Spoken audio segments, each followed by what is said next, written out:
Bismillahirrahmanirrahim. Assalamualaikum warahmatullahi wabarakatuh. Innal hamdalillah nahmaduhu wa nasta'inuhu wa nastaghfiruh wa na'udzu billahi min shururi anfusina wa sayyiati a'malina. Man yahdihillahu fala mudilla lahu wa man yudlil fala hadiya lahu.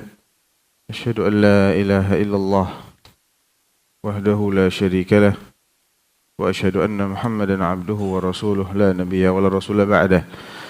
Allahumma salli wa sallim wa barik ala sayyidina wa qudwatina Muhammad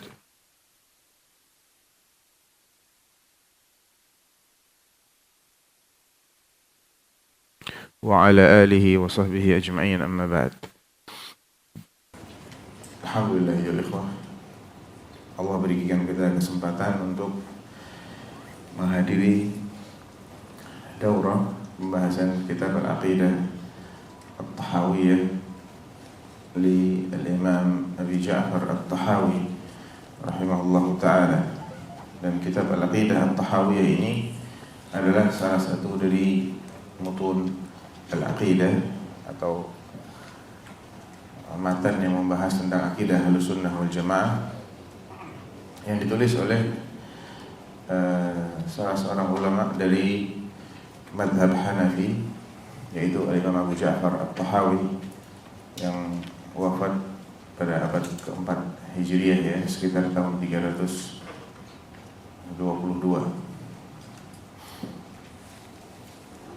Mencoba kita akan bagi dalam beberapa sesi.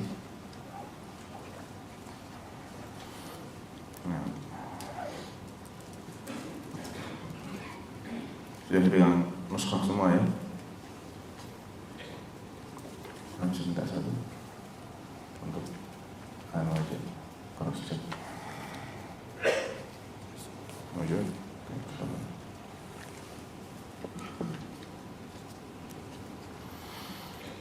Nah, يقول الإمام العلامة حجة الإسلام أبو جعفر الوراق الطحاوي رحمه الله تعالى: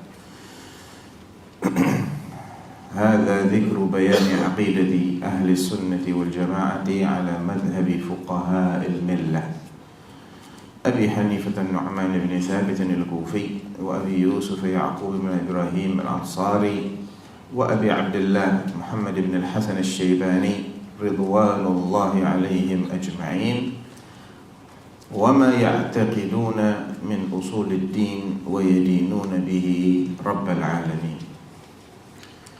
Karena penulisnya adalah seorang ulama dari madhab Hanafi, maka beliau mengutip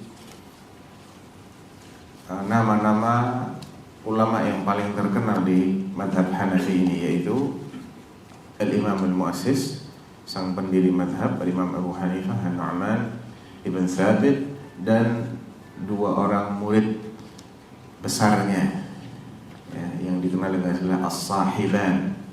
Dua orang murid paling seniornya, yaitu Muhammad ibn Hasan Asy-Syaibani dan Abu Yusuf Ya'qub bin Ibrahim Al-Ansari. Dan perlu kita ketahui jamaah bahwa Muhammad ibn Hasan Asy-Syaibani adalah gurunya Imam Syafi'i, ya, gurunya Al-Imam Muhammad bin Idris Asy-Syafi'i. Jadi memang ada benang merah antara madhab yang empat. Abu Hanifah rahimahullah punya murid senior namanya Muhammad bin Hasan Asy-Syaibani. Muhammad bin Hasan Asy-Syaibani punya murid namanya Al-Imam Asy-Syafi'i, dan Imam Asy-Syafi'i punya guru namanya Al-Imam Malik, ya kan? Imam Syafi'i juga punya murid yang paling terkenal namanya Imam Ahmad. Lihat tuh, nyambung semua. Dan akidah mereka sama, akidah Ahlussunnah wal Jamaah. Yang berbeda itu hanya dalam masalah fikihnya. Makanya di sini al-muallif rahimahullah taala memulai kitab ini dengan pernyataan hadza dzikr bayan. Ini adalah tentang penjelasan akidahnya Ahlussunnah wal Jamaah ala madhhabi fuqaha'il millah, yang menjadi madhabnya para fuqaha fuqaha al-Islam, Abu Hanifah, Nu'man ibn Thabit, fulan radhiyallahu anhum ajma'in. Apa saja keyakinan mereka dalam pokok-pokok agama yang dengannya mereka menjadi hamba Allah Subhanahu wa taala atau mengabdikan dirinya kepada Allah, itu yang akan dibahas dalam kitab ini. Kemudian At-Tahawi rahimahullah mengatakan, naqulu fi tauhidillahi wa mu'taqidina bi taufiqillah innallaha wahidun la syarika lah. Terkait dengan kemahasaan Allah, tauhidullah, apa yang kami yakini? Beliau mengatakan kami ini bukan berarti cuma 3 orang tadi, bukan ya. Bukan berarti cuma Abu Hanifah dan kedua orang muridnya, tapi atas nama Ahlus Sunnah. Karena ini sudah menjadi akidahnya Ahlus Sunnah. Naqulu fi tauhidillah mu'taqidina bi taufiqillah. Ya, dengan meyakini berdasarkan taufik dari Allah Subhanahu wa taala, kami menyatakan innallaha wahid, Allah itu satu, la syarikalah. Dan ini banyak sekali dalilnya. Di antaranya apa? Qul huwallahu ahad. Dan juga ayat yang berbunyi mattakhadallahu min walad wa ma kana ma'ahu min ilah. Ma kana ma'ahu min ilah. Tidak ada bersamanya ilah yang lain. Jadi dia satu-satunya ilah. Dan ini adalah asasul Islam. Pijakan terbesar Islam adalah perkara tauhid. Karena Nabi SAW diutus kepada kaum yang menganut penyembahan terhadap banyak ilah, polytheism, mempercayai banyak Tuhan atau banyak sesembahan. Itu semua dirubah oleh Nabi SAW. Mereka disuruh meninggalkan berbagai macam sesembahan tadi dan hanya menyembah kepada Allah Subhanahu wa taala. Termasuk dalil tentang kemahasaan Allah adalah Allahu la ilaha illahu al-hayyul qayyum, ayatul kursi. Demikian juga di awal-awal surat Al-Imran, Alif Lam Mim, Allahu la ilaha illa huwa al-hayyul qayyum nazzala 'alaikal kitab. Dan semua ayat yang mengandung makna yang semakna dengan la ilaha illallah. La syarikalah, tidak ada sekutu baginya. Dalam hal apa? Tidak ada sekutu baginya dalam hal-hal yang menjadi kekhususan Allah. Karena yang namanya tauhid itu maknanya adalah ifradullah bikulli ma huwa min khasa'isillah. Ifradullah, pengesahan Allah, bikulli, dengan semua, ma huwa min khasa'isillah, yang merupakan keistimewaannya Allah. Pengesahan Allah pada semua yang merupakan keistimewaannya Allah. Idzan ma huwa tauhid? Ifradullah bikulli ma huwa min khasa'isillah. Kalau dia tidak masuk sebagai yang keistimewaannya Allah, artinya selain Allah juga memilikinya, maka ini tidak menjadi kekhususan Allah berarti. Contoh, sifat-sifat dasar, sifat hidup, sifat mendengar, sifat melihat, sifat dasarnya ya. Kita hidup kan? Kita juga melihat, kita mendengar, kita berbicara, dan lain-lain. Sifat dasar ini tidak merupakan kekhususan Allah. Yang merupakan kekhususan Allah adalah sifat sempurnanya hidup, sifat sempurnanya melihat, sifat sempurnanya mendengar, dan seterusnya. Tidak ada yang mendengar segala sesuatu sebagaimana Allah Subhanahu wa taala. Kalau sekedar mendengar saja banyak yang mendengar, tapi yang mendengarnya seperti Allah, semua suara dia bisa dengar, enggak ada. Tidak ada yang bisa melihat segala sesuatu sebagaimana Allah.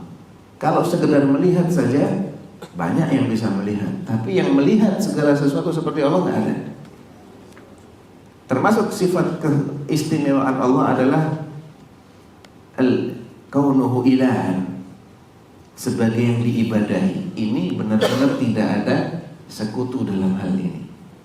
Makanya la ilaha illallah wahdahu la syarika lahu. Tidak ada yang menjadi mitranya Allah, sekutunya Allah, partnernya Allah dalam hal diibadahi. La. Karena ini adalah hak mutlaknya Allah, hak prerogatif Allah, hak istimewa Allah Subhanahu wa taala. Wala syai'a mithluh, dan tidak ada sesuatu pun yang semisal dengan Allah. Tidak ada sesuatu pun yang mirip dengan Allah. Dalilnya apa? Laisa kamitslihi syai'. Apalagi? Itu tak? Ada dua masih. Walam yakul lahu kufuwan ahad. Satu lagi. Hal ta'lamu lahu samia, ay la ta'lamu lahu samia. Jadi 3 ayat ini menunjukkan bahwa tidak ada yang serupa, yang semisal, yang mirip dengan Allah Subhanahu wa taala. Oleh karena itu Ahlus Sunnah wal Jamaah mengatakan apa? Sifat-sifat Allah itu tidak bisa kita ketahui kaifiatnya, hakikatnya, duduk deskripsinya yang secara detail kita nggak bisa ketahui. Baik sifat yang berkaitan dengan zatnya Allah ataupun dengan perbuatan-perbuatannya Allah. Kenapa demikian? Karena 3 alasan. 3 alasan ini kalau antum paham, subhat-subhatnya orang-orang yang menakwilkan sifat ini akan cair semua. Alasan yang pertama, apa kira-kira? Karena Allah nggak kelihatan. Kita nggak pernah bisa mendeteksi Allah dengan panca indera kita.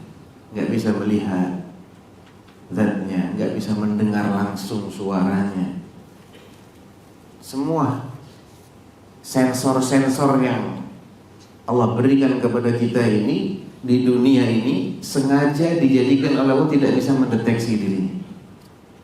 Itu maunya Allah memang kayak gitu di dunia. La tudrikuhul absar wa huwa yudrikul absar. Ketika Nabiullah Musa alaihi salatu wassalam, yang merupakan manusia kesayangan Allah di saat itu, minta supaya diperkenankan melihat Allah, apa kata Allah? Lan tarani. Rabbi arini anzur ilaik. Qala lan tarani walakin anzur ila al-jabal fa in istaqarra makanahu fasawfa tarani.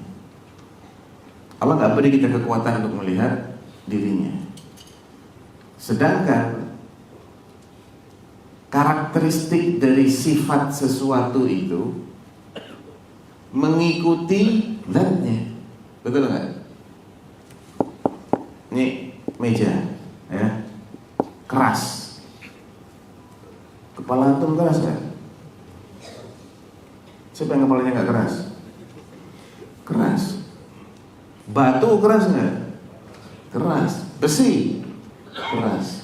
Sama-sama punya sifat keras. Tapi hakikat kekerasannya, meja dengan kepala antum masing-masing nih, dengan batu, dengan besi, sama atau beda? Beda. Ada yang kepalanya keras banget, dibilang kepala batu ya. Tapi masing-masing punya karakteristik tersendiri karena zatnya beda. Jadi sekedar sifat dasar dibilang keras tidak berarti kerasnya sama persis. Nah, kita belum pernah lihat zatnya Allah. Kita nggak pernah bisa mendeteksi zatnya Allah dengan panca indera kita. Sehingga kita nggak akan pernah bisa mengetahui karakteristik sifat Allah Subhanahu wa Ta'ala. Jadi yang pertama, karena kita nggak diperkenankan oleh Allah selagi kita di dunia ini untuk melihat zatnya. Alasan yang kedua, kenapa kita ini tidak akan pernah bisa memahami kaifiyat atau mengetahui cara-cara karakteristik dari sifat-sifat zatnya Allah ini ataupun sifat perbuatannya Allah.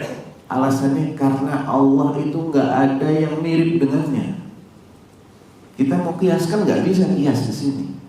Kita mau bayangkan, nggak boleh ada bayangan apapun. Semua bayangan yang muncul di benak kita itu sesuatu bukan? Sesuatu kan? Padahal Allah bilang apa? Laisa kamitslihi syai'. Yang kita bayangkan itu syai'. Karena kita nggak akan bisa membayangkan kalau nggak melihat sebelumnya. Betul nggak? Antum bisa bayangkan makhluk yang antum belum pernah melihat sebelumnya? Nggak bisa. Dan makhluk itu tidak punya kemiripan dengan makhluk apapun. Ini kalau makhluk ya, Allah bukan makhluk tentunya. Cuman kita analogi saja. Dan makhluk ini nggak punya kemiripan dengan makhluk apapun. Mau dibayangkan bagaimana? Nggak boleh ada bayangan apapun yang muncul. Laisa kamitslihi syai' wa lam yakul lahu kufuwan ahad. Hal ta'lamu lahu samia. Alasan yang ketiga, Allah nggak menceritakan kepada kita bagaimana hakikat sifat-sifatnya.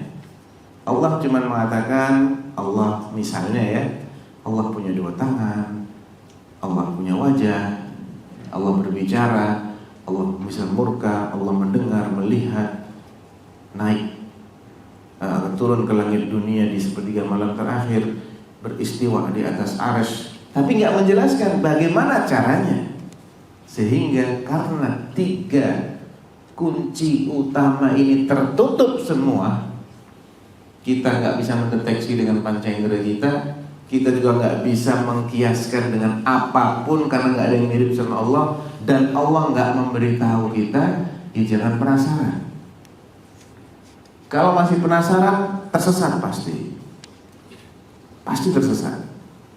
Bayangan apapun yang muncul di benak kita ketika mendengar sifat-sifat Allah itu bukan kayak gitu.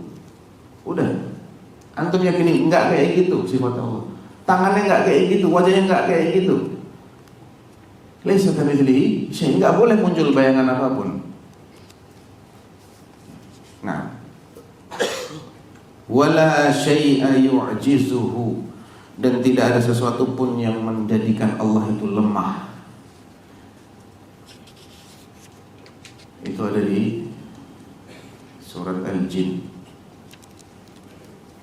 ayat berapa itu?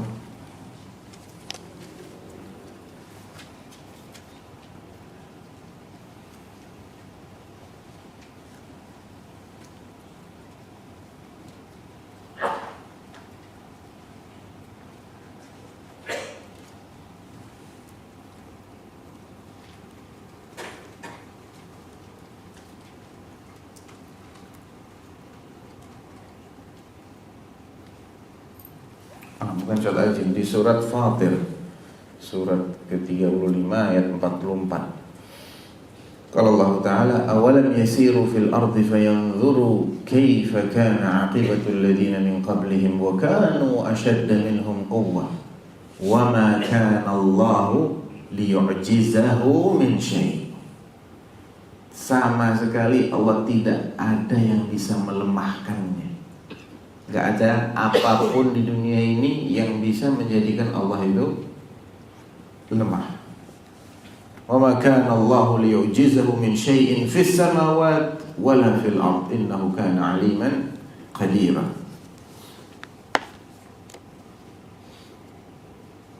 Ini berbeda dengan keyakinannya sebagian kalangan ya. Al-Yahud misalnya, orang-orang Yahudi yang meyakini qalatil yahudu yadullahi maghlulah. Orang Yahudi bilang tangannya Allah terbelenggu pelik. Ini merupakan kekufuran karena menyifati Allah dengan sifat kelemahan, sifatul ajiz. Ahlus Sunnah wal Jamaah mengatakan sebagaimana yang Allah katakan tentang dirinya, wa ma kana Allahu liyu'jizahu min syai'. Wala ilaha ghairuh, dan tidak ada yang berhak diibadahi, yang layak diibadahi, yang sah untuk diibadahi kecuali Dia. Dan poin ini adalah poin terpenting dari misi dakwahnya Rasulullah yang sangat sallallahu alaihi wasallam, yang sangat ditentang oleh orang-orang musyrik di masanya. Di antara yang paling dimusuhi oleh orang-orang musyrik itu adalah tauhidul uluhiyah. Yang kedua adalah ketika mereka disuruh meyakini bahwa kalau sudah mati bakal dihidupkan lagi. Itu mereka sangat keberatan untuk itu. Bahkan mereka ini saking ingkarnya dengan adanya kehidupan setelah kematian, mereka sampai bersumpah, wa aqsamu billahi jahda imanihim la yab'atsullahu man yamut. Dan mereka itu bersumpah dengan mengatasnamakan Allah lagi, wa aqsamu billah. Ini orang musyrik bersumpah mengatasnamakan Allah, jahda imanihim, dengan sumpah yang sungguh-sungguh, yang serius, yang redaksinya apa? La yab'atsullahu man yamut bala wa'dan alaina. Allah tidak akan membangkitkan lagi orang yang sudah mati. Kok pedenya gitu loh mereka ini bersumpah seperti itu. Ya karena itulah keyakinan yang demikian mengakar, dan Islam datang dengan yang sebaliknya. Di ayat yang lain, la'amruk, demi umurmu wahai Rasulullah, innahum lafi sakratihim ya'mahun. Mereka ini dalam keterlenaannya. Di ayat yang lain,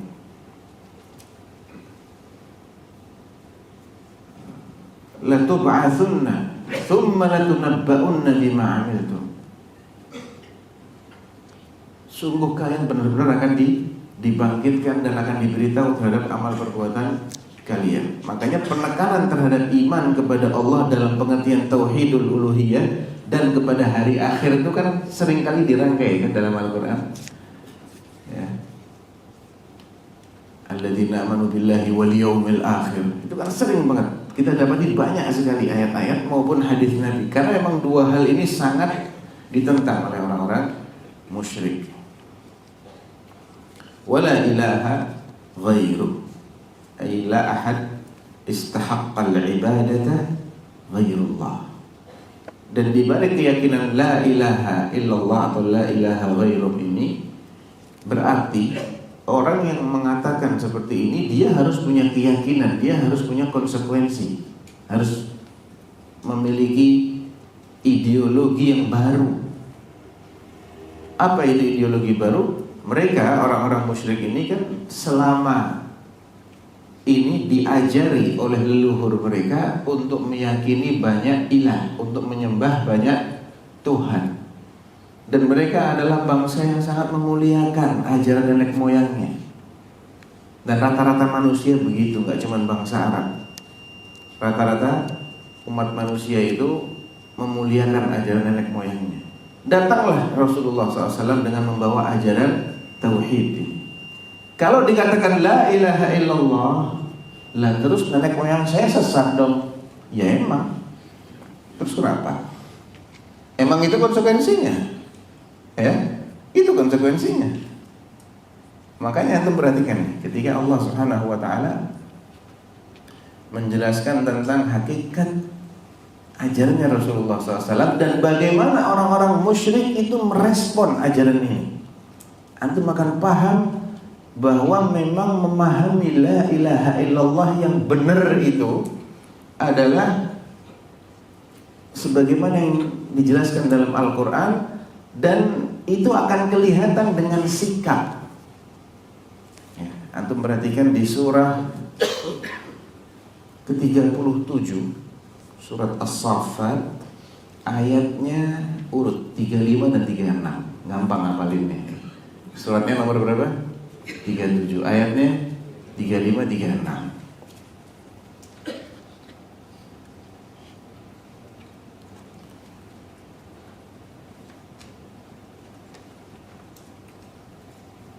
Lihat nih. Innahum sesungguhnya mereka itu. Mereka yang dimaksud adalah orang-orang musyrik, karena konteks ayat ini sebelumnya membahas tentang orang musyrik, orang kafir. Ya. Innahum kanu idza qila lahum la ilaha illallah. Lihat. Sesungguhnya mereka itu ketika dikatakan kepada mereka apa? La ilaha illallah. Ayo ucapkan la ilaha illallah. Apa cuma disuruh mengucapkan saja atau disuruh berkeyakinan dan bersikap? Lihat jawaban mereka. Jawaban mereka ini akan menjelaskan kepada kita bahwa yang diminta oleh Rasulullah dari orang-orang yang beliau dakwahi itu bukan cuma ngomong, bukan cuma berkata, tapi berideologi dan bersikap. Makanya orang-orang musyrik responnya lihat nih. Ayat ke-35 apa? Innahum kanu idza qila lahum la ilaha illallah yastakbirun. Moh semua, gengsi semua. Ya. Keberatan semua. Kenapa keberatan? Susah ngomong la ilaha illallah. Ya segampang-gampangnya kalau cuma ngomong. Apa susahnya ngomong la ilaha illallah buat mereka? Tapi mereka paham ini Muhammad enggak minta kita cuma buat ngomong. Muhammad ini nyuruh kita ngerubah ideologi, merubah sikap. Kok tahu? Lihat jawaban mereka. Wa yaqulun a inna latariku alihatina li sya'irin majnun. Loh, emang dia nyuruh kita untuk meninggalkan sesembahan-sesembahan kita nih? Kita harus tinggalkan nih semua berhala-berhala ini yang kita agung-agungkan, yang dimuliakan oleh nenek moyang kita selama ini. Inilah hakikat dari la ilaha illallah. Yaitu konsekuensinya. Mau Islam harus begitu. Enggak begitu ya belum masuk Islam namanya. Innahum kanu idza qila lahum la ilaha illallah yastakbirun wa yaqulun a inna latariku alihatina li sya'irin majnun. Masa kita harus tinggalkan alihah gitu. Alihah itu jamak dari ilah.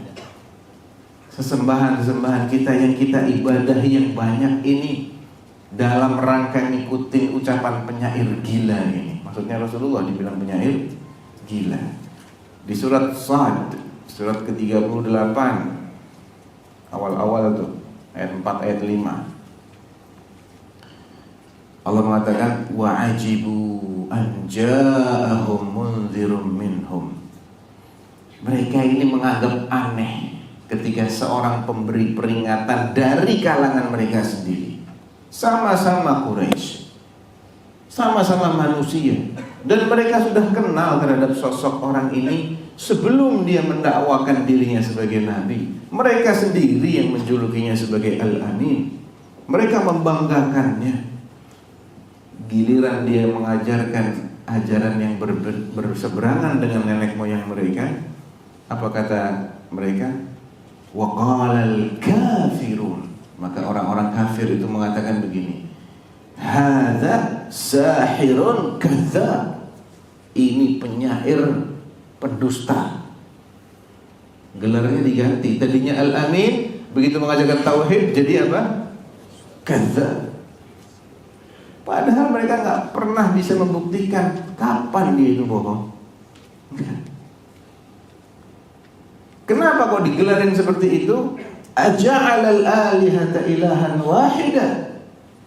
Dia mau menjadikan alihah yang banyak ini cuma satu aja. Berarti yang lain yang kita harus anggap batil semua. Kita harus tinggalin semua.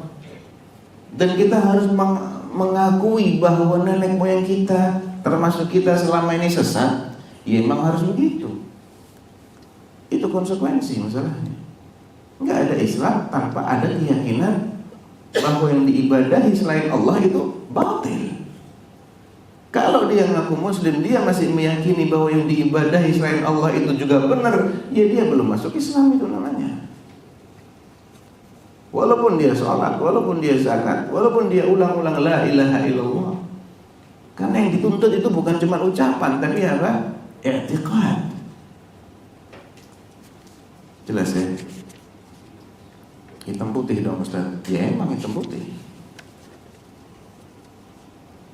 qadimun bila ibtida, daimun bila intiha. Ya, kata-kata qadim ini kurang tepat karena itu tidak ada pijakan dalilnya. Yang tepat adalah al-awwal. Ya, ada sedikit istilah yang berkembang di masa beliau, yang itu akhirnya mempengaruhi penulisan kitab ini. Ini istilah yang disebutkan dalam akidahnya orang-orang Asy'ariyah, ya, kan mengatakan ada sifat wujud, ada sifat qidam. Ya, sifatnya qidam, kalau menjadi isim maka namanya qadim. Kata-kata qadim itu tidak tepat ketika ditujukan kepada Allah Subhanahu wa taala, karena dia punya konotasi yang kurang baik. Sedangkan sifat-sifat ataupun nama-nama Allah itu harus bebas dari konotasi negatif. Yang saya maksud dengan konotasi negatif adalah sesuatu yang sudah lama, sudah kuno, sudah jadul, itu namanya qadim. Sebaliknya apa? Jadi, baru. Antum dengar qadim dengan jadi, enak mana? Jadi, ada qadim kan? Udah lama ini, ya, udah jadul. Nah, oleh karena itu tidak boleh disematkan kepada Allah Subhanahu wa taala. Karena Allah juga nggak menggunakan istilah ini. Tapi apa yang Allah tetapkan untuk dirinya, sifatul awwaliyah, dan namanya adalah al-awwal dalam surat Al-Hadid. Huwal awwalu wal akhir. Dialah yang pertama. Bandingkan dialah yang terdahulu dengan dialah yang pertama. Enakan mana? Bagusan mana? Pertama. Nggak ada konotasi negatifnya sama sekali, kan? Dialah yang pertama. Ini sudah dulu ini. Kan gak enak tuh namanya. Dulu. Oleh karena itu, walaupun kita ini ngaji kitabnya ulama, tapi ulama nggak maksud. Ulama bisa salah. Dan ahlu sunnah itu tidak pilih kasih. Kalau redaksinya nggak pas, kita bilang nggak pas. Ya. Qadim di sini tidak tepat. Yang lebih tepat dan yang seharusnya adalah sifat al-awwal. Al-awwal bila tidak. Dialah yang pertama tanpa ada permulaannya. Jadi pertamanya Allah ini beda dengan pertama selain Allah. Kalau pertama selain Allah ada permulaannya. Tapi kalau pertamanya Allah tidak ada permulaannya. Karena ya dia yang mengawali segala sesuatu. Gak ada apa-apa sebelum dia. Kana Allah wa lam yakun syai'un ma'ah wa kana arshuhu 'alal ma'. Allah itu ada ketika tidak ada apapun bersamanya. Allah itu ada, sudah ada. Bahkan kalau pakai istilah yang ada bau-bau filsafatnya dikit aja nggak apa-apa nih, nggak banyak-banyak kita bicara filsafat ya. Dibuat statement begini, Allah itu ada sebelum kata-kata ada itu ada, dan Allah itu akan tetap ada walaupun kata-kata ada sudah tidak ada. Jadi nggak ada permulaan bagi keberadaan Allah Subhanahu wa ta'ala. Qadimun bila tidak, yakni al-awwal. Yang lebih tepat lagi adalah hadis Nabi SAW, Allahumma antal awwalu falaysa qablaka syai' wa antal akhiru falaysa ba'daka syai'. Ya Allah, engkaulah yang pertama yang tidak ada apapun sebelummu, dan engkaulah yang terakhir yang tidak ada apapun setelahmu. Jadi yang namanya waktu itu nggak berlaku bagi Allah. Waktu ya, awal, akhir yang kita kenal nih, ini waktu yang makhluk. Allah yang ciptakan itu. Nggak berlaku dong bagi Allah. Allah yang menciptakan kok. Itu berlaku bagi selain Allah. Ada permulaan, ada akhiran. Kalau Allah nggak ada permulaan, nggak ada akhiran. Dia yang pertama kali dan dia yang terakhir dalam pengertian setelah dia nggak ada. Ya. Baik. La yafna wa la yabid. Dia tidak akan fana, dia tidak akan punah. Wa yabqa wajhu rabbika dzul jalali wal ikram.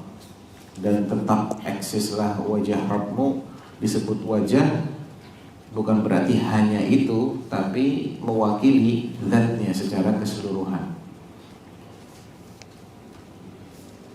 La yafna wa la yabid wa la yakunu illa ma yurid. Dan tidak ada yang terjadi kecuali yang memang Allah kehendaki. Kalau Allah nggak menghendaki nggak akan terjadi. Kalau udah terjadi berarti Allah menghendaki. Ini berbeda dengan akidahnya Mu'tazilah. Mu'tazilah mengatakan manusia ini punya kehendak yang independen terkait perbuatan-perbuatan dirinya. Maksiat-maksiatnya dia itu murni kehendaknya dia, bukan kehendaknya Allah. Wa hadza batil. Ini batil. Karena ada konsekuensi. Apa konsekuensinya? Kalau dikatakan terjadinya misal pembunuhan terhadap pamanda Rasulullah Hamzah di perang Uhud, itu tidak dikehendaki oleh Allah dan hanya dikehendaki oleh si pembunuh. Misalnya, siapa itu? Siapa pembunuhnya? Wahsy. Ya. Orang Mu'tazilah ini ingin supaya Allah itu nggak disifati dengan sifat negatif. Niat mereka sih bagus sebetulnya, cuman cara mereka ngawur, salah. Supaya jangan ada kejahatan yang dialamatkan kepada Allah, yang disangkut pautkan kepada Allah, yang disandarkan sebagai ketetapan Allah. Masa sih Allah menakdirkan Hamzah dibunuh dengan cara begitu? Masa sih Allah menghendaki adanya perbuatan-perbuatan maksiat, kekufuran, kebejatan di muka bumi? Kayaknya nggak pantas kalau dikatakan Allah menghendaki seperti itu. Nah, kalau Allah dikatakan tidak menghendakinya juga nggak pantas. Kenapa nggak pantas? Karena yang terjadi ini berarti Allah nggak menyetujui tapi tetap terjadi kan? Berarti Allah lemah dong. Allah nggak kepingin tapi kok terjadi. Allah lemah dong. Kehendak manusia lebih kuat dari kehendak Allah. Itu konsekuensi. Mereka nggak bisa lari dari konsekuensi ini. Nah, kalau ahlu sunnah bagaimana? Ahlu sunnah ini menetapkan dua-duanya. Allah punya kehendak, jelas. Allah menyebutkan dalam banyak ayat, wa ma tasyauna illa ayyasha Allah Rabbul alamin. Wa la taqulanna li syai'in inni fa'ilun dzalika ghadan illa ayyasha Allah. Masyiatullah mawjud. Banyak sekali ayatnya. Dan amalan kita ini termasuk bagian dari ciptaannya Allah. Apa yang kita telah lakukan berarti Allah menghendakinya untuk terjadi. Tapi gak bisa Allah disalahkan dalam hal ini. Kenapa amalan kita ini disandarkan kepada Allah dan juga disandarkan kepada kita? Ini ringkasnya ya, saya kasih khulasahnya. Kenapa amalan kita itu disandarkan kepada Allah? Wallahu khalaqakum wa ma ta'malun. Allah menciptakan kalian dan apa yang kalian amalkan. Jadi yang kalian amalkan itu juga bagian dari ciptaannya Allah. Karena ayat ini dan juga karena ayat yang lain. Ayat yang lainnya apa? Wa khalaqa kulla syai'in faqaddarahu taqdira. Dan dia menciptakan segala sesuatu. Perbuatan kita kan bagian dari sesuatu toh? Sesuatu bukan? Sesuatu. Emang sesuatu itu apa sih? Anda tahu nggak sesuatu itu definisinya apa? Hah? Apa itu sesuatu? Coba definisikan sesuatu. Bingung ya? Pertanyaan tersulit abad ini. Anak mau ngopi dulu, antum mikir ya. Mikir loh. Ntar mau tanya lagi, apa itu sesuatu? Kalau antum bisa jawab ini, ada banyak muskilah-muskilah yang akan terjawab. Nah, ada yang tahu apa itu sesuatu? Diulang. Sesuatu itu apa sih? Definisinya? Itu pertanyaannya. Sesuatu ada yang mau bilang tadi? Yang terjadi. Terus? Yang belum ada menjadi ada. Setiap yang memiliki eksistensi. Setiap yang memiliki eksistensi. Itu bagian dari sesuatu, belum semuanya. Yang nyata maupun yang gaib itu masih bagian dari sesuatu, belum semuanya. Makhluk. Baik. Nanti kalau tanya makhluk itu apa? Bingung lagi gitu. Sesuatu itu adalah apa saja yang pernah terjadi, sedang terjadi, maupun akan terjadi. Kalau mau disederhanakan, apa saja yang mungkin terwujud, baik di masa lalu, sekarang, maupun masa depan. Apapun yang mungkin saja terwujud, mungkin, bukan mustahil terwujud ya. Kalau dia mustahil terwujud, berarti dia bukan apa-apa. Oh, nggak pernah bisa ada kok. Dia bukan apa-apa. Tapi kalau dia mungkin saja terwujud, dia masih masuk kategori sesuatu. Walaupun itu di masa lalu, sekarang, ataupun di masa mendatang. Jadi apa saja yang mungkin terwujud di masa lalu, sekarang, maupun masa depan, itulah yang namanya sesuatu. Ada orang liberal bikin pertanyaan nyeleneh. Katanya Allahu ala kulli syai'in qadir. Apa artinya Allah ala kulli syai'in qadir? Allah maha kuasa melakukan apa saja, mampu berbuat segalanya. Bisa nggak Allah ciptakan batu yang besarnya sebesar dirinya? Kalau antum sudah paham definisi sesuatu tadi, antum bisa jawab. Jawabannya bisa nggak? Hah? Bisa nggak? Bisa? Salah. Bisa nggak? Nggak bisa. Kenapa nggak bisa? Karena itu bukan sesuatu. Laisa kamitslihi syai'. Paham nggak? Ya. Mungkin nggak terwujud sesuatu yang sama dengan Allah? Nggak ada yang sama Allah. Mau besarnya, mau kuatnya, mau apanya, nggak ada.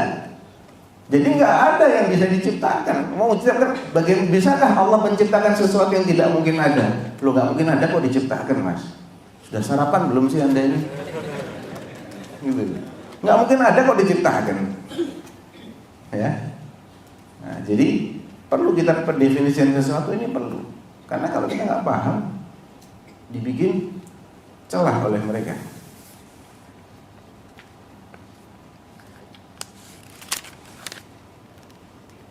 Wala yakunu illa ma yurid.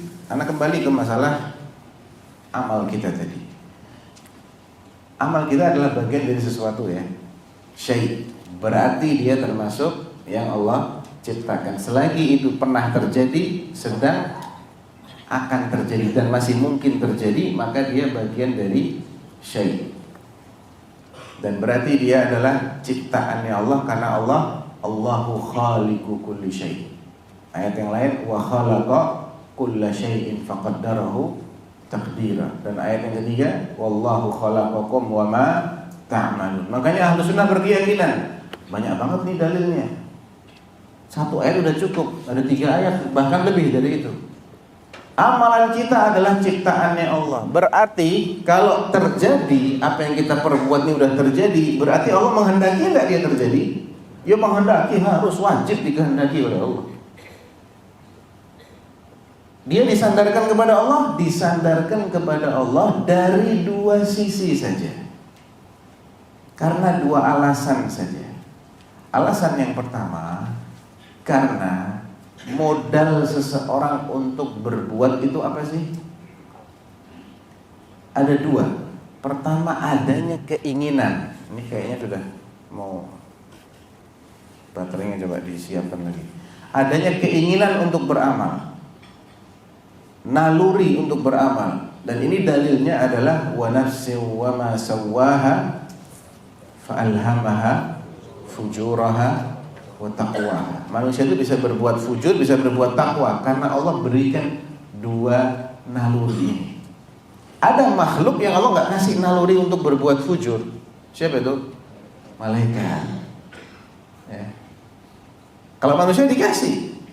Di ayat yang lain, wahadainahun najdain, najdul khairi wa najdus syarr. Kami berikan dia ilham untuk berbuat baik dan juga untuk berbuat yang tidak baik. Dia punya keinginan ini, punya dua keinginan. Dan itu yang menjadi dorongan pertama. Yang kedua, Allah berikan dia kemampuan. Orang mau berbuat jahat misalnya, mau mencuri, merampok bank, Allah berikan dia kemampuan untuk itu. Dia perhatikan bank ini di mana titik lemahnya. Dia pakaikan matanya dia. Yang ngasih mata siapa? Allah. Dia pikir, aduh saya harus bisa mengecoh ini sapam-sapamnya. Dia mikir pakai apa? Pakai akal. Yang ngasih akal siapa? Allah. Kemudian dia siapkan peralatan-peralatan untuk membobol bank dengan tangannya, dengan kakinya dia melangkah. Yang ngasih tangan siapa? Yang ngasih kaki siapa? Yang ngasih nyawa siapa? Yang ngasih dia kekuatan untuk berbuat? Allah. Jadi Allah mempersiapkan prasarana-prasarananya. Tapi prasarana ini tidak hanya untuk maksiat, dipakai untuk taat juga bisa. Karena Allah yang memberikan dua keinginan tadi, keinginan baik dan keinginan buruk, dan Allah yang memberikan prasarana untuk merealisasikan apa yang diinginkan oleh manusia, maka dari sinilah amalan kita ini semuanya adalah ciptaannya Allah. Kalau dia terjadi, berarti terjadi atas kehendak Allah. Tapi amalan kita juga disandarkan kepada kita. Dari sisi mana? Dari dua sisi lain. Yang pertama, karena kita yang memilih, kita yang menentukan pilihan. Ini antum yang ada di sini sekarang nih. Antum bisa kan bangun bubar tinggal ke masjid ini, bisa nggak? Bisa. Ada yang maksa antum di sini? Nggak ada. Antum milih kan untuk di sini? Iya. Antum dikasih keinginan bisa untuk nggak di sini, bisa juga untuk di sini. Antum memilih untuk tetap di tempat ini, di majelis ilmu ini. Oleh karena itu, amalan ini juga disandarkan kepada antum. Sisi yang kedua adalah yang terlibat langsung ketika mengamalkan itu juga kita. Tadi barusan kita sholat subuh. Siapa yang mengangkat kedua tangan takbir, kemudian baca Al-Fatihah, kemudian dia rukuk, sujud dan seterusnya. Yang melakukan gerakan-gerakan itu secara langsung siapa? Kita. Bukan Allah yang takbir, bukan Allah yang sujud, yang ruku, yang baca Fatihah, bukan, antum yang baca. Ya. Nah, jadi karena dua sisi ini, karena pertama kita yang menentukan pilihan dan kita yang langsung melakukannya, maka amalan kita juga disandarkan kepada kita. Dan dari gabungan dua hal inilah, karena kita menentukan pilihan, kalau pilihannya tepat, baik, dan kita wujudkan, Allah akan kasih balasan yang baik. Kalau kita salah milih, padahal udah dikasih tahu sama Allah, jangan milih ini, jangan lewat sini, haram, jangan kufur, jangan syirik, jangan zina, jangan mencuri, jangan mabuk, kamu saya hukum nanti di akhirat. Nekat dia milih sini, dia yang salah, pantas dia dihukum. Bukan semata-mata Allah sudah menakdirkan. Kalau semata-mata Allah sudah menakdirkan, sebelum itu terrealisasi nggak akan ada hukuman apa-apa. Wa illa Allah sudah menakdirkan semuanya. Allah udah tahu semuanya. Cerita itu mau tahu semua, nggak ada yang baru buat Allah. Ya, nggak ada yang baru. Allah yang menetapkan skenarionya, namun Allah tidak akan membalas apapun sebelum semuanya terrealisasi. Hada min sunnatillah. Am hasibtum an tadkhulul jannah walamma ya'tikum mathalul ladzina khalau min qablikum massahumul ba'sa wad-dharra wa zulzilu hatta yaqula ar-rasul wal ladzina amanu ma'ahu mata nasrullah ala inna nasrallahi qarib. Ente ngira bakal masuk jannah gitu aja sebelum padahal belum datang kepada kalian berbagai macam ujian yang itu menghampiri umat-umat sebelum kalian. Mereka ditimpa dengan kesedihan, kesengsaraan, digoncang dengan guncangan-guncangan dahsyat, sampai orang-orang beriman dan Rasul itu mengatakan, kapan nih pertolongan Allah datang nih, kita udah kritis nih. Ingatlah pertolongan Allah itu dekat. Nah, jadi sampai semua sebab-sebabnya terwujud dan terrealisasi, barulah balasan itu akan muncul. Itu keadilan. Bukan semata-mata Allah sudah menakdirkan dan dia belum berbuat apa-apa, tahu-tahu masuk jannah. Ini yang kafir belum lahir di dunia, belum berbuat kekafiran, belum mati kafir, tahu-tahu dimasukin neraka. Nggak adil itu namanya. Makanya orang kafir tidak punya hujah lagi di hadapan Allah. Allah sudah turunkan kitab suci, Allah sudah utus nabi, Allah sudah berikan mereka akal. Tetap aja mereka pilih kesesatan, tetap aja mereka berbuat kekafiran. Akhirnya dihukum sama Allah. Pantas kan? Pantas. Yang beriman baru masuk jannah setelah dia membuktikan keimanannya. Dia ikutin Rasulullah. Enggak, anak nggak mau ikutin Abu Jahal, Abu Lahab. Anak mau ikutin Muhammad Rasulullah SAW. Dibuktikan dia. Dan dia istiqomah di situ sampai dia mati. Dikasihlah dia balasan oleh Allah. Jadi kalau Allah itu mengatakan Allah menciptakan kejahatan-kejahatan yang ada, betul, tapi cuma dari dua sisi tadi. Bukan pelakunya Allah, bukan Allah itu maksa kita untuk berbuat jahat, enggak. Si pelaku itu milih untuk berbuat jahat, Allah nggak maksa dia. Allah cuma memberikan dia keinginan dan membekali dengan kemampuan. Keinginannya bisa disalahgunakan, bisa juga digunakan dengan fungsi yang tepat. Kemampuannya juga begitu, bisa disalahgunakan, bisa digunakan dalam fungsi yang tepat. Dia milih untuk menyalahgunakan, pantas nggak dihukum? Siapa yang salah? Yang milih yang salah, bukan Allah yang salah. Ya, paham ya? Baik. La tablughuhu al-awham wa la tudrikuhu al-afham. Allah sifat-sifatnya, hakikat dari sifat-sifatnya ya, kaifiat dari sifat-sifatnya itu nggak bisa dibayang-bayangkan, nggak bisa dicerna oleh pemahaman kita kaifiatnya. Kalau makna sifatnya, al-makna mafhum, ma'qul. Tangan punya makna, beda dengan kaki, beda dengan wajah, beda dengan mata. Tangan punya makna, tapi hakikat tangan itu akan mengikuti hakikat yang punya tangan. Tangan manusia punya hakikat sendiri, punya karakteristik sendiri. Tangan monyet punya hakikat sendiri. Tangan ikan sirip, ya. Tangan kucing beda lagi bentuknya. Tangan kambing beda. Jadi ketika dia disandarkan kepada si pemiliknya, baru dia punya kaifiat sendiri, menyesuaikan. Siapa yang punya dulu dong? Kalau kita cuma bilang tangan, nggak boleh muncul bayangan apapun, karena kita nggak tahu tangannya siapa yang dimaksud, ya kan? Gitu. Jadi kita nggak bisa menghayalkan apapun tentang sifat-sifat Allah. Wala yushbihul anam, dan tidak serupa dengan makhluk.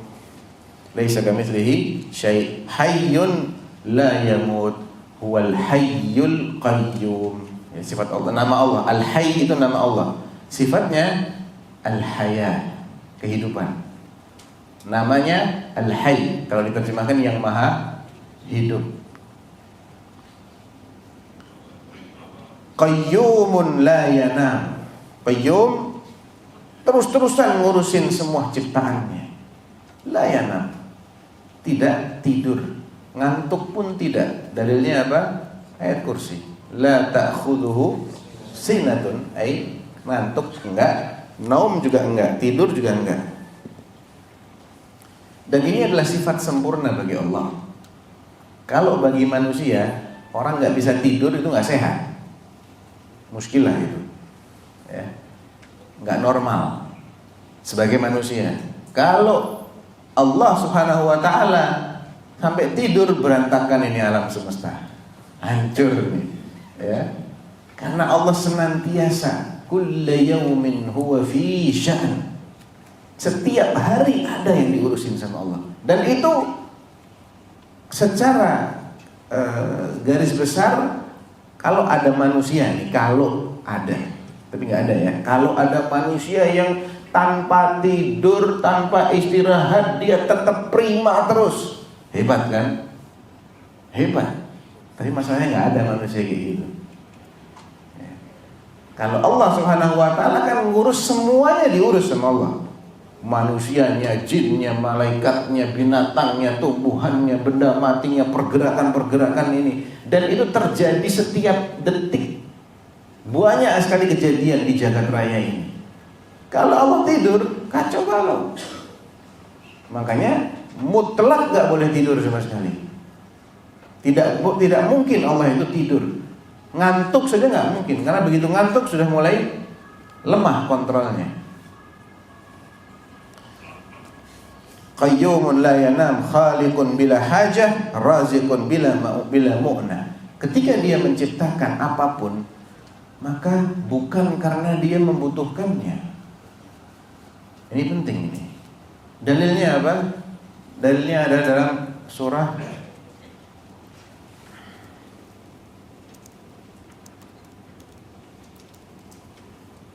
Al-Imran ayat 97 dan Al-Ankabut ayat 6. Ya. Allah berfirman di surat Al-Imran ini tentang ayat tentang kewajiban haji ya. Walillahi 'alan nasi hajjul baiti man istata'a ilaihi sabila wa man kafara fa innallaha ghaniyyun 'anil 'alamin. Barang siapa ingkar kepada perintah ini, maka sesungguhnya Allah Maha enggak butuh kepada alam semesta. Maha tidak membutuhkan kepada alam semesta. Alam semesta itu semua selain Allah. Semua selain Allah itu namanya alam. Ada alam jin, alam malaikat, alam binatang, alam tumbuhan, alam benda mati dan seterusnya. Di surat Al-Ankabut Allah tekankan kembali, wa man jahada fa innama yujahidu li nafsihi innallaha la ghaniyyun 'anil 'alamin. Siapa yang berjihad bersungguh-sungguh, maka sejatinya itu dia berjihad untuk kepentingan dirinya. Bukan berarti agama Allah itu membutuhkan jihadnya dia supaya menang. Lah, antum mesti paham, Islam gak membutuhkan siapapun untuk menang. Wallahil azim, wallahi thumma billahi thumma tallah, Islam gak butuh siapapun untuk menang. Allah sendirian bisa menangkan agama ini. Ada dalilnya juga. Kami kita kupas dulu yang ayat ke-6 surat Al-Ankabut. Wa man jahada, barang siapa berjihad, fa innama yujahidu li nafsi. Dia berjihad untuk kemaslahatan dirinya. Innallaha la ghaniyyun 'anil 'alamin. Sesungguhnya Allah Maha enggak butuh kepada alam semesta. Kita ini termasuk bagian dari alam semesta ya ikhwan. Ya. Di surat Al-Maidah ayat 54 Allah jelaskan tentang bahwasanya kalau kita enggak mau menolong agama Allah, Allah akan ciptakan manusia-manusia lain yang bisa menolong agama ini. Ya ayyuhalladzina amanu may yartadda minkum 'an dinihi fasawfa ya'tillahu biqaumin yuhibbuhum wa yuhibbuna adillatin 'alal mu'minin a'izzatin 'alal kafirin yujahiduna fi sabilillah wa la yakhafuna lawmata la'im. Ya. Wahai orang-orang yang beriman, ini kan kita yang diajak ngomong nih sama Allah nih. Wahai orang-orang yang beriman nih, berarti ditujukan kepada kita semua. Man yartadda minkum an dini. Barang siapa ada di antara kalian yang sampai murtad, keluar dari Islam, maka itu sejatinya tidak akan menjadi masalah apapun bagi dinullah ini. Itu menjadi masalah bagi dia sendiri, bagi si murtad ini sendiri. Dia yang menghancurkan keselamatannya sendiri. Din ini tetap akan menang. Fasawfa ya'tillahu biqaum. Allah akan ganti dengan kaum yang lain Gampang buat Allah itu semua. Satu kalimat selesai. Kun. Jadi manusia yang lain nggak mau nolong agama Allah. Allah ciptakan umat yang lain yang sifat-sifatnya kebalikannya ini. Fasawfa ya'tillahu biqaumin yuhibbuhum. Allah mencintai mereka wa yuhibbuna, dan mereka juga cinta sama Allah. Sifat lainnya adillatin 'alal mu'minin. Rendah hati, lemah lembut, halus ketika berhadapan dengan sama mukmin. Aizzatin 'alal kafirin. Enggak minder ketika dihadapan kepada orang kafir. Dia merasa aziz, merasa mulia dengan dinnya. Yujahiduna fi sabilillah. Mereka senantiasa berjuang di jalannya Allah. Wala yakhafuna laumata laim. Dan mereka tidak pernah takut dengan celaan orang-orang yang suka mencela, suka membuli. Enggak minderan. Kalau ada orang-orang yang dikasih sifat-sifat seperti ini oleh Allah, cinta kepada Allah, dicintai Allah, lemah lembut kepada orang beriman, enggak minder sama orang kafir, ya, berjihad di jalan Allah, enggak takut dengan celaan orang mencela, itu sejatinya bukan Allah utang budi sama dia loh, abadan. Justru dia utang budi sama Allah kalau dikasih kesempatan untuk memperjuangkan din ini. Dzalika fadlullah. Lihat penutup ayatnya. Dzalika fadlullah yu'tihi may yasha. Itulah keutamaan, kemuliaan, fadl min Allah yang Allah berikan kepada siapa yang Allah kehendaki. Ya. Jadi Allah ketika menciptakan sesuatu, Allah nggak butuh sama apapun itu. Termasuk arsy, Allah nggak butuh sama arsy. Tapi ada hikmahnya kenapa dia diciptakan. Allah ciptakan manusia ini li hikmah wa laysat li hajat. Hikmahnya apa? Wa ma khalaqtul jinna wal insa illa liya'budun. Allah enggak butuh sama ibadah kita. Enggak butuh. Di surat Asy-Syura ayat keberapa itu?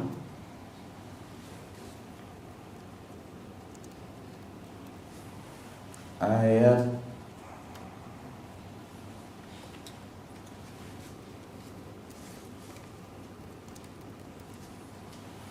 Asy-Syura ayat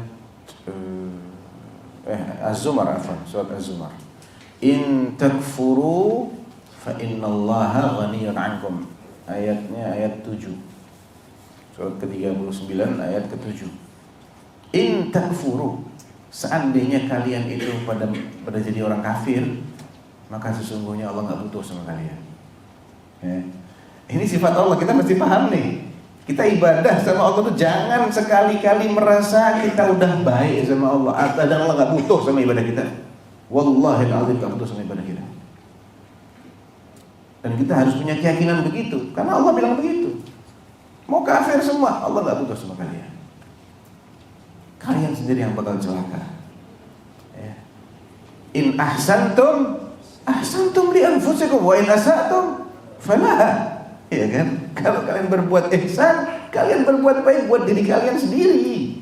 Kalian berbuat jahat, juga buat kalian sendiri kejahatan itu. Innakum lan tablughu naf'i fatanfa'uni. Hadits qudsi. Ya ibn Adam, innakum lan tablughu naf'i fatanfa'uni wa lan tablughu dhurri fatadhurruni. Kalian tidak akan bisa ngasih manfaat apapun kepadaku. Aku enggak butuh apa-apa dari kalian. Dan kalian juga gak akan bisa mencelakai apa-apa sama aku. Tidak bisa menimpakan madarat apapun. Di ayat yang di hadits qudsi yang lain, ya ibn Adam law anna awwalakum wa akhirakum wa insakum wa jinnakum kanu ala atqa qalbi rajulin wahidin minkum ma zada dzalika fi mulki syai'a. Wahai manusia semuanya, seandainya yang pertama dari kalian sampai yang terakhir, jinnya, manusianya, semuanya memiliki ketakwaan yang paling baik seperti Rasulullah lah misalnya, semuanya itu tidak menambah kekuasaanku sedikit pun, kata Allah. Ma zada dzalika fi mulki syai'an, sedikit pun enggak tambah kekuasaannya, enggak menjadikan Allah semakin hebat. Sebaliknya, walau anna awwalakum wa akhirakum wa insakum wa jinnakum kanu ala afjari qalbi rajulin wahidin minkum ma naqasa dzalika min mulki syai'an. Sebaliknya kalau semuanya itu menjadi orang-orang yang fajir, sefajir-fajirnya manusia, jinnya semua juga begitu, itu tidak mengurangi kekuasaanku sedikit pun. Berarti mutlak amal ibadah kita ini tidak dibutuhkan oleh Allah. Maslahatnya kembali kepada diri kita. Mumitun raziqun bila mu'nah. Ketika Allah itu memberikan rezeki, Allah nggak keteteran, nggak keberatan. Aduh capek ya, tiap hari harus ngasih makan orang satu dunia ini, miliaran manusia, belum kucingnya, serangganya, burungnya. Lah, nggak ada ceritanya Allah keteteran. Anggarannya menipis, nggak ada. Ya. Innama amruhu idza arada syai'an ay yaqula lahu kun. Jadi Allah kalau ingin sesuatu cuma bilang kun, jadilah, maka terjadilah. Fayakun bikalimah.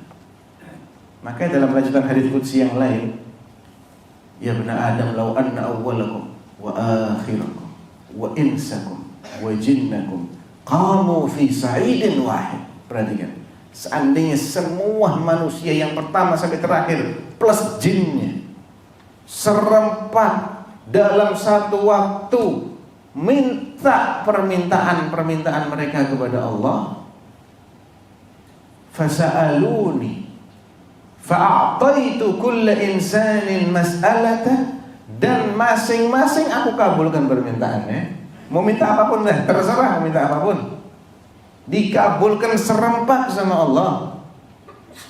Ma naqasa dzalika mimma 'indi illa kama yanqusul mikhyatu idza udkhila al-bahr. Allahu akbar. Itu semua tidak akan mengurangi kekayaanku kecuali seperti berkurangnya air laut kalau diambil pakai jarum. Air laut ya sih. No, Teluk Jakarta sana ambil pakai jarum. Apa artinya?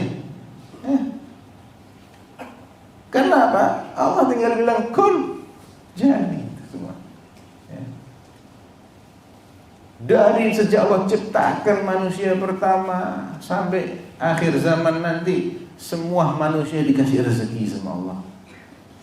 Semua binatang dikasih rezekinya sendiri-sendiri, jin dikasih rezekinya sendiri-sendiri, tumbuhan dapat rezekinya sendiri-sendiri. Itu maha kayanya Allah. Ya. Taib. Mumitun bila makhafah. Ketika dia mematikan makhluk-makhluknya yang dia takdirkan untuk mati, dia tidak takut mencabut nyawa makhluknya. Ba'ithun bila masyaqqah.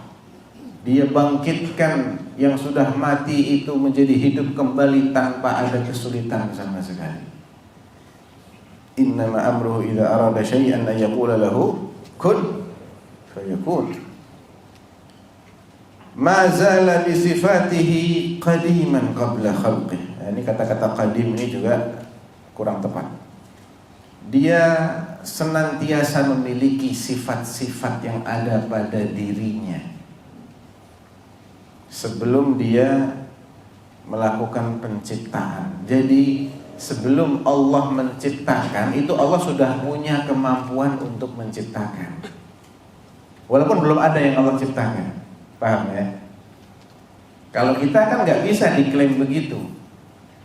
Kita ini dikatakan mampu menciptakan kalau sudah ada buktinya. Kalau Allah enggak. Jadi bukan gara-gara Allah menciptakan baru dia punya sifat menciptakan, baru dia bisa menciptakan. Enggak. Gara-gara ketika Allah bicara, barulah ketika itu Allah punya sifat bicara. Sebelum berbicara Allah nggak bisa bicara. Lah, itu manusia yang begitu. Ya. Jadi sifat Allah itu sifat yang azali, yang dari awal sudah begitu walaupun dia belum melakukannya. Itu maksudnya.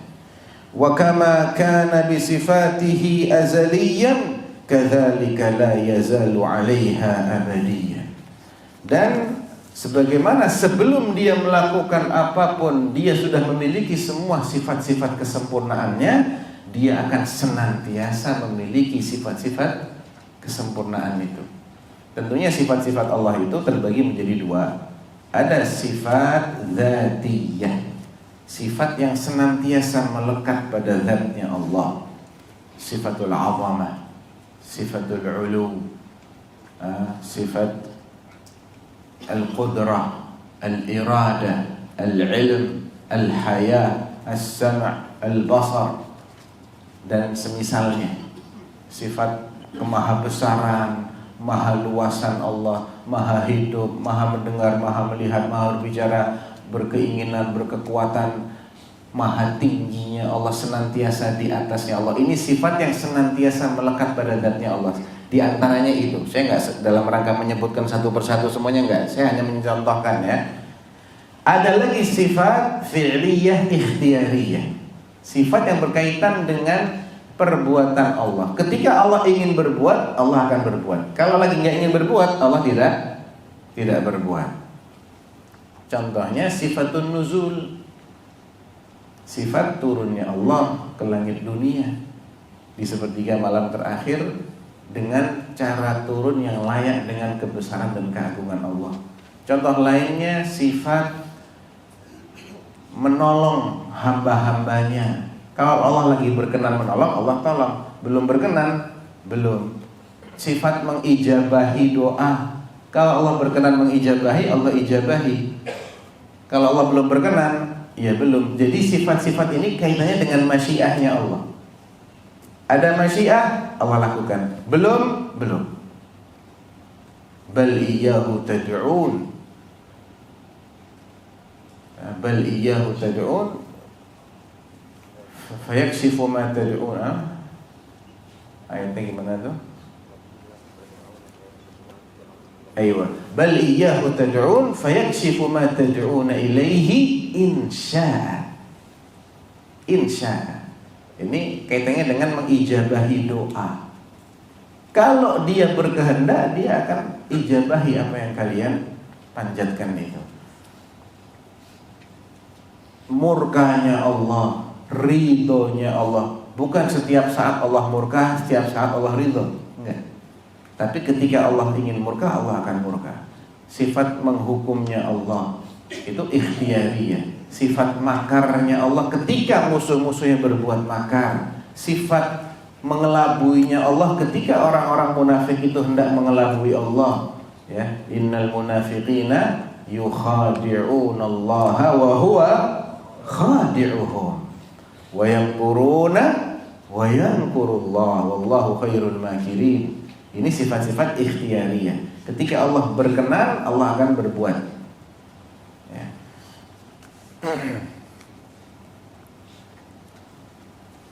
Laisa ba'da khalqil laisa ba'da khalqil khalqi istafada ismal khaliq. Dia tidak digelari dengan sang pencipta setelah menciptakan, enggak. Sebelumnya sudah punya sifat ini. Sudah kita bahas tadi ya. Wala bi ihdatsil bariyati istafada ismal bari.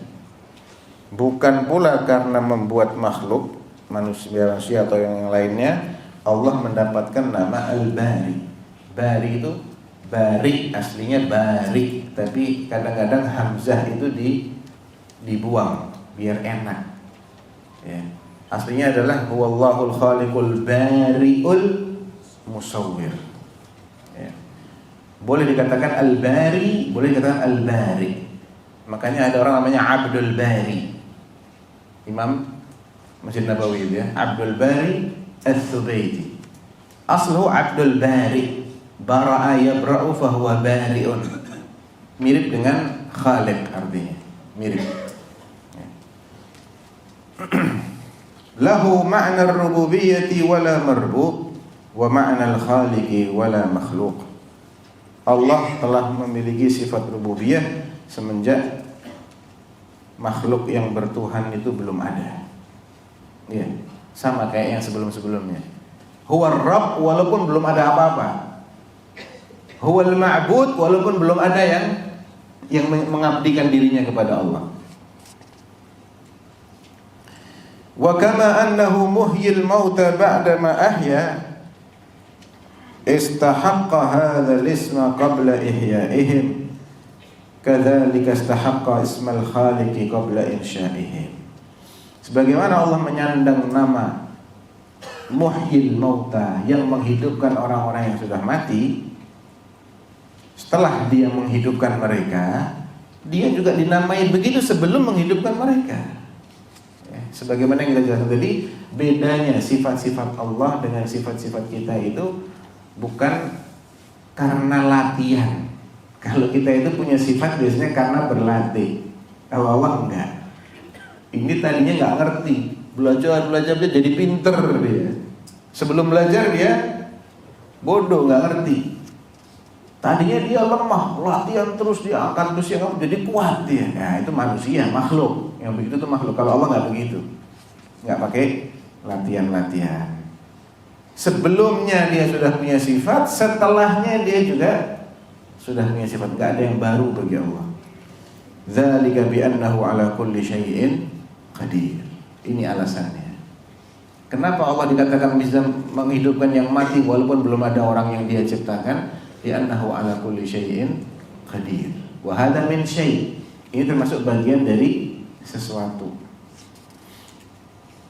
Wa kullu syai'in ilaihi faqir, dan segala sesuatu itu fakir, membutuhkan, sangat-sangat bergantung kepada Allah. Sedangkan Allah tidak membutuhkan apapun. Ya ayyuhan nas, antumul fuqara'u ila Allah. Wahai sekalian manusia, kalianlah yang sejatinya sangat membutuhkan kepada Allah. Ya, wallahu huwal ghaniyyul hamid. Lihat, ketika yang dibahas itu yang lain, semuanya butuh sama Allah. Ketika Allah huwal ghaniyyul hamid, dia maha gak butuh, dia maha terpuji. Wa kullu amrin alaihi yasir, dan semua urusan itu gampang bagi Allah, mudah bagi Allah, gak ada yang susah. Wa ma dzalika 'ala Allahi bi'aziz, dan itu tidaklah sulit bagi Allah, gak merepotkan Allah, kan? Yasir.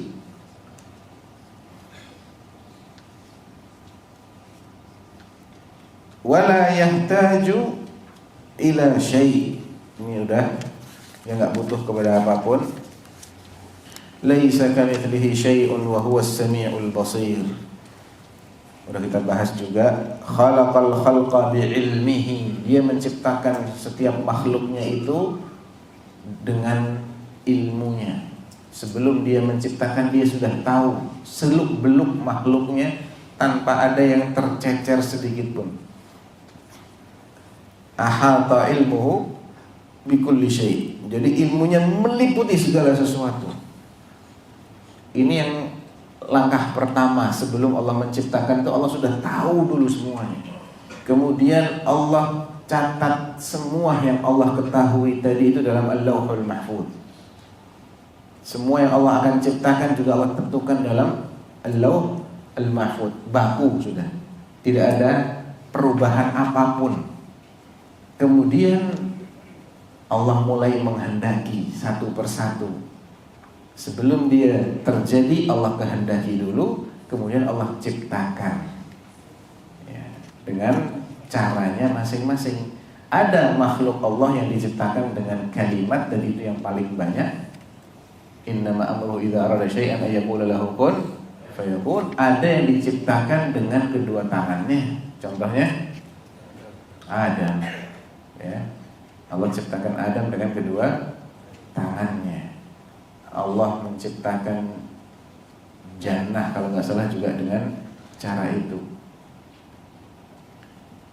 Jadi cara Allah menciptakan itu terserah Allah, dan masing-masing ada hikmahnya. Allah ciptakan itu untuk suatu hikmah, bukan karena suatu hajat, bukan karena berhajat kepadanya.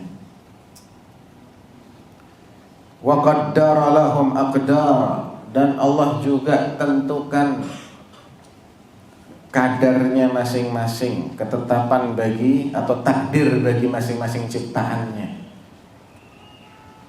Umurnya ditentukan, jatah rezekinya, segala amal perbuatannya juga sudah Allah ketahui. Nggak ada yang baru bagi Allah. Cuman sekali lagi, Allah nggak akan ngapa-ngapakan ini makhluk, nggak akan memberikan balasan kebaikan ataupun hukuman sebelum apa tadi? Sebelum dia berbuat. Kalau takdir udah ada, fulan bakal masuk surga. Iya. Tapi dia tidak akan masuk surga sebelum dia buktikan dengan amal. Sebelum dia benar-benar menjadi orang beriman, terus diuji dia sabar, istiqomah sampai mati dia ala tauhid ala sunnah. Nah, terbukti kan? Pantas emang. Ya, kalau masuk surga, emang sebab-sebab yang mengarah ke sana dia sudah wujudkan. Allah juga sudah tahu yang namanya Abu Jahal, Abu Lahab, Fir'aun, Qarun dan lain-lain ini semuanya bakal masuk neraka. Allah sudah tahu sebelum Allah ciptakan mereka semua. Tapi Allah tidak akan masukkan itu mereka ke dalam neraka kecuali setelah mereka benar-benar membuktikan, merealisasikan semua sebab yang menjadikan mereka pantas emang masuk ke neraka. Jadi boleh nggak orang beralasan dengan takdir? Kalau begini, kalau dia beralasan dengan takdir untuk melegitimasi kesesatan dia, salah. Beralasan dengan takdir itu hanya dibolehkan dengan syarat dan ketentuan. S dan K berlaku. Di antaranya adalah setelah dia bertaubat kepada Allah atas dosanya. Anak kan udah taubat. Iya, dulu anak emang bejat. Takdir Allah emang anak dulu jadi orang bejat memang. Karena udah tobat. Jadi bukan untuk yang akan datang dia beralasan dengan takdir. Kalau dia beralasan dengan takdir untuk membenarkan semua yang akan dia lakukan nanti, apapun saya lakukan kan udah takdirkan sama Allah. Jangan salahkan saya. Terus suruh nyalahkan Allah. Itu mazhabnya orang-orang musyrik. Antum lihat nih ayatnya.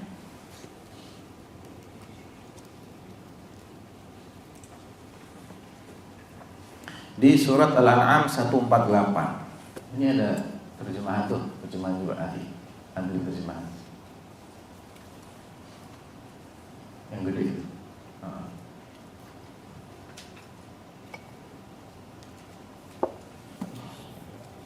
Al-An'am, antum yang baca.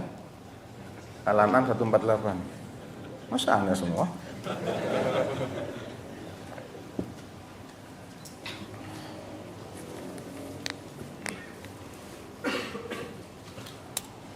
Surat ke-6 ya, Al-An'am 148. Anda baca ayatnya, Anda baca terjemahannya ya. Udah ketemu?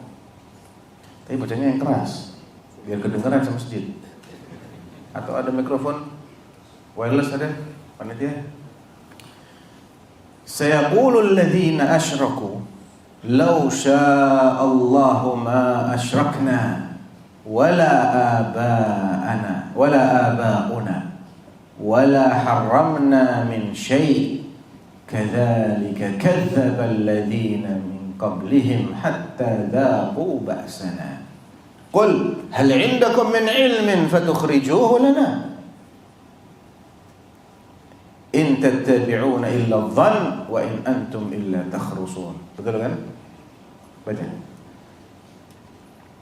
Pelan-pelan bacanya sambil dihayati dan antum pahami maknanya. Fadhal. Orang-orang musyrik akan berkata, jika Allah menghendaki, tentu kami tidak akan mempersekutukannya. Nah, ini mereka didakwahin untuk menjadi ahlu tauhid. Alasan mereka, loh, kalau Allah menghendaki kami untuk menjadi ahlu tauhid, jadi kita nggak akan jadi orang musyrik. Terus? Begitu pula nenek moyang kami. Begitu juga anak moyang kami nggak akan jadi orang musyrik. Berarti mereka nggak mau disalahkan nih. Mereka yang milih untuk tetap musyrik, tapi Allah yang disalahkan. Lanjut. Dan kami tidak akan mengharamkan apapun. Jadi mereka ini suka mengharam-haramkan apa yang Allah halalkan. Alasannya, lah kalau Allah berkehendak kan kita nggak akan haram-haramkan juga hal ini. Nah, lanjut. Demikian pula orang-orang sebelum mereka yang telah mendustakan para rasul sampai jadi itu lagu lama. Lagu lamanya para pendusta, orang-orang yang menentang para rasul itu alasannya itu juga dari dulu. Kadzalika kadzdzabal ladzina min qablihim. Orang-orang yang sebelum mereka yang mendustakan Nabi Musa, Nabi Isa, nabi-nabi dan seterusnya itu jawabannya juga kayak gitu. Hatta dzaqu ba'sana, sampai akhirnya lanjut, sampai mereka merasakan azab kami. nah, jadi uzur mereka mempan enggak? Enggak mempan, enggak bisa menyelamatkan mereka, itu alasannya itu. Allah bantah lagi sekarang, lanjut. Katakanlah Muhammad, apakah kamu mempunyai pengetahuan yang dapat kamu kemukakan? Kalian, bukan kamu itu sebetulnya. Karena yang diajak bicara hal indakum, antum ya ini. Ya. Nah, yang kalian ikuti hanya persangkaan belaka. ulang-ulang. Apakah kalian memiliki? Apakah kalian mempunyai pengetahuan yang dapat kalian kemukakan kepada kami? Yang kalian ikuti hanya persangkaan belaka. Jadi gini, Allah ini tanya sama orang-orang yang beralasan pakai takdir tadi, yang dia ingin membenarkan semua penyimpangannya, kekufurannya, maksiatnya dengan dalih kalau Allah kehendaki kan kami nggak maksiat, kalau Allah kehendaki kan kami nggak kufur, nenek moyang kami juga nggak akan jadi orang musyrik. Allah bilang hal indakum min ilmin fatukhrijuhu lana. Loh, kalian punya ilmu pasti tentang ini? Allah nggak menghendaki kalian untuk beriman. Mana buktinya? Bawa sini.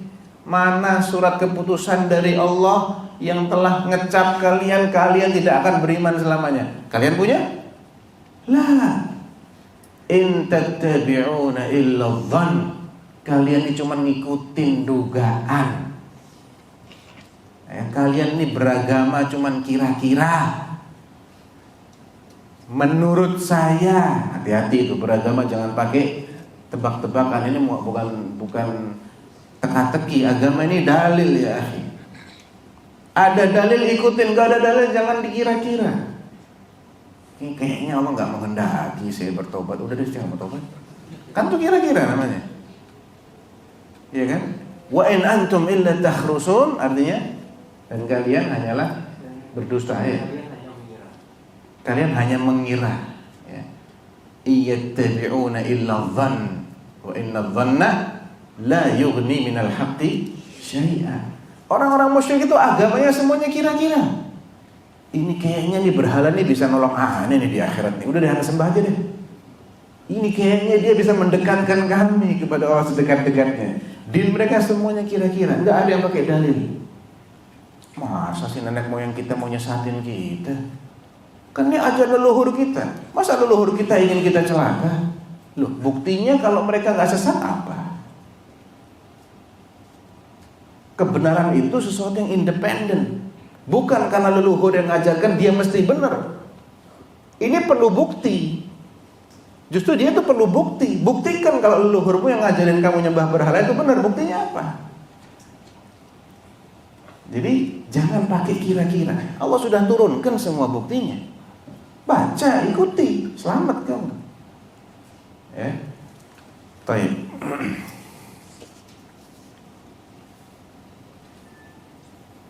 Walam wa qaddara lahum aqdara wa daraba lahum ajala, dan Allah juga menetapkan ajal-ajal bagi mereka, usia-usianya. Ini ada dalam dalam ayat Al-Qur'an maupun dalam hadis. Hadisnya Ibnu Mas'ud di antaranya ya. Yang ketika janin itu mau mencapai usia genap 4 bulan 120 hari, Allah utus malaikat untuk mencatat ajalnya, amalnya, celaka atau bahagia dan seterusnya. Walam yakhfa alaihi syai'un qabla an yakhluqahum, dan tidak ada sesuatu pun yang tersembunyi yang tidak Allah ketahui sebelum Allah menciptakan makhluknya. Jadi nggak ada istilahnya Allah tuh tambah ilmunya, nggak ada. Ilmunya paripurna dari awal sampai akhir. Kekuasaannya paripurna dari awal sampai akhir, kemampuannya juga, sifat-sifatnya juga. Wa 'alima ma hum 'amiluna qabla an yakhluqahum. Allah juga sudah tahu apa yang bakal dilakukan oleh manusia-manusia ini sebelum Allah ciptakan mereka. Itu paripurna ilmunya. Wa amarahum bi ta'atihi wa nahahum an ma'siyatihi. Allah perintahkan mereka, walaupun Allah sudah tahu ini bakal nggak nurut, Allah tetap perintahkan mereka untuk berbuat taat, dan Allah larang mereka untuk maksiat, walaupun Allah juga sudah tahu ini bakal melanggar. Tetap Allah perintahkan, tetap Allah larang, biar nggak ada alasan. Allah sudah turunkan Al-Quran sebagai pedoman hidup. Allah kasih kita akal, pikir dong. Jangan gak dipakai akal tuh, pakai. Orang-orang yang masuk neraka itu salah satu faktor utamanya mereka nggak pakai akal mereka. Makanya ketika mereka udah masuk neraka, mereka nyesal, mereka bilang waqalu law kunna nasma'u aw na'qilu ma kunna fi ashabis sa'ir. Seandainya dulu kita mau mendengar nasihat, mendengar ayat-ayat Al-Quran, mendengar peringatan Rasulullah maupun para penerus beliau, dan kita pikir kita mau pakai akal kita. Jangan fanatik dulu, jangan fanatik sama leluhur, jangan fanatik sama kelompok. Pikir dulu dong, cari buktinya dulu. Ketemu buktinya, baru ente fanatik sama buktinya. Wa qalu law kunna nasma'u aw na'qil ma kunna fi ashabis sa'ir. Kita enggak akan menjadi penghuni neraka sa'ir. Kita masuk sini gara-gara kita ini fanatik sama yang bukan kebenaran. Kita ikut-ikutan. Ya. Itu kan yang banyak menyesatkan manusia itu adalah apa? Ikut-ikutan aja. Masa dia salah sih? Kan ustaz, kan kiai, kan dan yang lain-lainnya. Masa dia salah? Loh, yang berhak menentukan salah dan benar itu dalil. Siapapun bisa salah, dia bukan maksum, dia kan bukan nabi. Kalau dia ikut ajaran nabi, dia benar. Nah, untuk membuktikan ini ajaran nabi atau bukan ajaran nabi kan ada dalilnya. Nggak bisa asal klaim. Nah, itulah yang perlu untuk difahami oleh orang-orang beriman. Beragama itu simpel sebetulnya. Ikutin aja deh, selesai udah. Ittabi'u ma unzila ilaikum min rabbikum wa la tattabi'u min dunihi awliya. Ittabi'u, ikuti apa yang Allah turunkan ikuti apa yang diturunkan untuk kalian. Qul in kuntum tuhibbunallah fattabi'uni.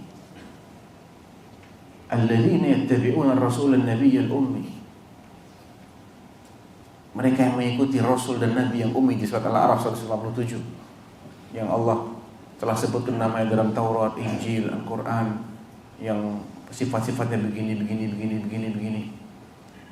Jadi kita ini cuma disuruh ngikutin aja, karena emang udah jelas petunjuknya. Makin kita ini akurat dalam mengikuti, makin baiklah kualitas agama kita.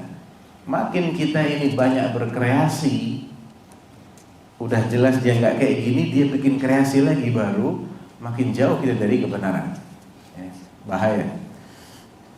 Baik.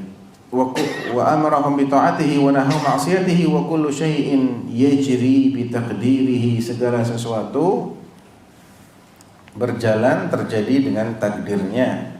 Wa masyiatuhu tanfudh la masyiata lil ibad illa ma syaa Allah. Segala kehendaknya Allah itu pasti terlaksana. Ini yang dimaksud adalah kehendak yang kauninya. Al-masyiah itu maksudnya kehendak yang sifatnya agar sesuatu itu terjadi, maka semuanya pasti terjadi. Ada yang namanya iradah syar'iyyah, kehendak yang sifatnya syar'i, kaitannya dengan ridhonya Allah, dengan cintanya Allah. Tidak semua yang Allah ridhoi, tidak semua yang Allah cintai mesti terjadi. Allah meridhoi keimanan, Allah mencintai ketaatan untuk semua orang. Allah senang kalau semua orang ini berbuat taat. Tapi apakah semua orang berbuat taat? Tidak. Allah mencintai semua orang ini untuk beriman. Tapi apakah semua orang itu beriman? Tidak. Ya. Itu kaitannya dengan Apa yang Allah cintai itu ada yang terwujud, ada yang tidak. Tapi kalau yang Allah kehendaki untuk terwujud alias al-masyiah atau al-iradah al-kauniyah, maka semuanya pasti akan terwujud. Fama syaa lahum kan wa ma lam yasha lam yakun. Apa yang Allah kehendaki untuk makhluknya akan terjadi, dan apa yang tidak Allah kehendaki atau belum Allah kehendaki maka belum terjadi. Tayyib, 5 menit lagi. Yahdi man yasha wa ya'sim wa yu'afi fadla wa yudhillu man yasha'u wa yakhdhul wa yabtali adla. Dia memberikan hidayah bagi siapa yang dia kehendakinya, kemudian memberikan perlindungan dan afiyah. Afiyah itu artinya tidak dikasih musibah, itu namanya afiyah. Terjemahannya apa? Keselamatan gitu ya. Menyelamatkan seseorang, membebaskan seseorang dari musibah. Dan itu semua sebagai karunia dari Allah. Karunia. Tapi kalau ada orang yang disesatkan oleh Allah, gak ditolong oleh Allah, diuji dengan berbagai macam musibah oleh Allah, maka itu bukan kezaliman, itu keadilan. Adil. Maksudnya disesatkan ini bukan Allah menghalang-halangi dia untuk jadi orang baik, dia dipaksa jadi orang tidak baik. Enggak, Allah kasih bekal. Bekalnya ada semua, potensinya ada, kemampuannya ada. Dia nggak mau milih yang baik, itu masalahnya. Jadi nggak ada kezaliman di sini. Kezaliman itu kalau Allah maksa makhluknya untuk maksiat. Mereka nggak dikasih pilihan untuk berbuat taat, nggak dikasih pilihan untuk beriman, terus diadab sama Allah. Itu zalim. Allah nggak maksa, ya, Allah nggak maksa. Dan Allah juga sudah menjelaskan semua konsekuensi itu. Kalau kita nggak dikasih tahu ini gimana caranya kita mau jadi orang baik, nggak dikasih tahu sama Allah, tahu-tahu diadab sama Allah, nah itu nggak adil. Allah akan jelaskan semua. Allah utus para rasul, Allah turunkan kitab suci, ya. Dan sepeninggal rasul itu ulama-ulama terus menyampaikan kembali ajarannya Rasulullah. Allah kasih akal. Mikir dong. Nyembah batu sama nyembah Allah. Batu nggak bisa apa-apa, dipanggil nggak dengar, nggak bisa ngelihat, ya. Kok disembah? Mikir dong. Kan itu termasuk sarana. Dia nggak pakai itu akal. Dia pakai fanatismenya sama ajaran leluhurnya dia. Kemudian dia diazab sama Allah. Pantas, adil, nggak ada kezaliman sama sekali. Jadi Allah itu menyikapi kita imma bi'adlihi wa imma bifadlihi. Masuk jannahnya orang yang masuk jannah itu bifadl min Allah. Tapi masuk nerakanya orang yang masuk neraka hada bi'adl min Allah. Tidak ada kezaliman sama sekali. Wa mallahu bidhallamin lil 'abid. Wa kulluhum yataqallabuna fi masyiatihi baina fadlihi wa 'adlihi. Ini penegasan lagi. Semua orang itu nguplek-ngupleknya, muter-muternya antara mendapatkan karunia Allah atau mendapatkan keadilan Allah. Wa huwa muta'alin 'anil adad wal andad. Dia maha tinggi dari lawan-lawan dan tandingan-tandingan. Enggak ada yang bisa melawan Allah, enggak ada yang bisa menandingi Allah. Wal la radda li qada'ih wa la mu'aqqiba li hukmih wa la ghaliba li amrih. Tidak ada yang bisa menentang ketentuannya, tidak ada yang bisa menolak hukumannya atau hukumnya, keputusannya, dan tidak ada yang bisa mengalahkan perintahnya. Amanna bidzalika kulli wa aiqanna wa anna kullam min indi.